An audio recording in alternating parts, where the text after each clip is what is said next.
ఓం శ్రీ మహాగణాధిపతియే నమః. శ్రీ గురుభ్యో నమః. శ్రీమాత్రే నమః.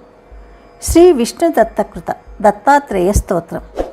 బ్రహ్మ విష్ణు మహేశ్వరుల అంశాలతో జన్మించినవాడు శ్రీ దత్తాత్రేయుడు. గొప్ప అవధూత, గురుత్తముడు, దేవతలందరి చేత స్తుతింపబడినవాడు. ఈ విష్ణు దత్తకృత దత్తాత్రేయ స్తోత్రాన్ని భక్తి శ్రద్ధలతో పఠించిన లేదా విన్నా భోగము, మోక్షము దక్కుతుంది, జ్ఞానసిద్ధి కూడా కలుగుతుందని పెద్దలు చెప్తారు. శుభమస్తు. మీరు మొదటిసారిగా నా ఛానల్ చూస్తున్నట్టయితే మీరు సబ్స్క్రైబ్ చేసుకుని అందరికీ షేర్ చేసి సహకరించండి. నా ఛానల్లో ఆల్రెడీ వివిధ స్తోత్రాలు చేసి పెట్టాను. వాటిని విని భగవంతుని కృపకు పాత్రలు కండి, వివిధ రకాల ప్రయోజనాలను పొందండి. Thank you. విష్ణు దత్తకృత శ్రీ దత్తాత్రేయ స్తోత్రం. దత్తాత్రేయం హరిం కృష్ణం ఉన్మాదం ప్రణతోస్మ్యహం. ఆనందదాయకం దేవం మునిబాలం దిగంబరం. పిశాచరూపిణం విష్ణుం వందేహం జ్ఞానసాగరం. యోగినం భోగినం నగ్నం అనసూయాత్మజం కవిం.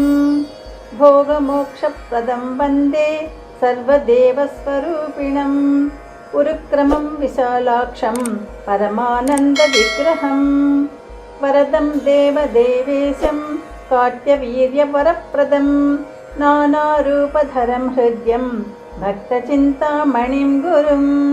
విశ్వవంద్యపదాంభోజం యోగి హృత్పద్మవాసినం.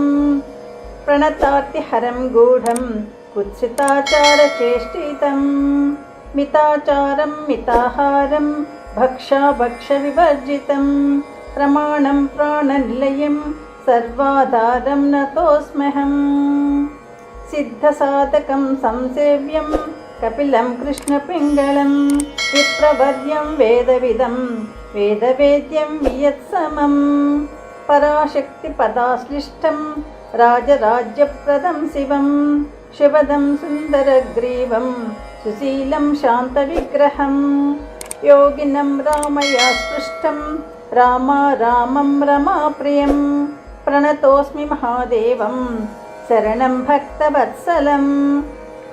వీరం వర్యేణం వృషభం వృషాచారం వృషప్రియం. అలిప్తమనఘం మేధ్యం అనాధిమగుణం పరం. అనేకమేకమీశానం అనంతం మణికేతనం. అధ్యక్షమసురారాతిం శమం శాంతం సనాతనం.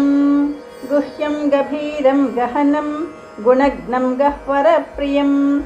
శ్రీదం శ్రీశం శ్రీనివాసం శ్రీవత్సాంకం పరాయణం. జపంతం జపతాం వంద్యం జయంతం విజయప్రదం. జీవనం జగత్సేతుం జనానాం జాతవేదసం. యజ్ఞమిజ్యం యజ్ఞభుజం యజ్ఞేశం యాజకాం యజుః. యష్టారం ఫలదం వందే సాష్టాంగం పరయాముదా. ఇది విష్ణుదత్తకృత శ్రీ దత్తాత్రేయ స్తోత్రం. సర్వం శ్రీకృష్ణార్పణమస్తు.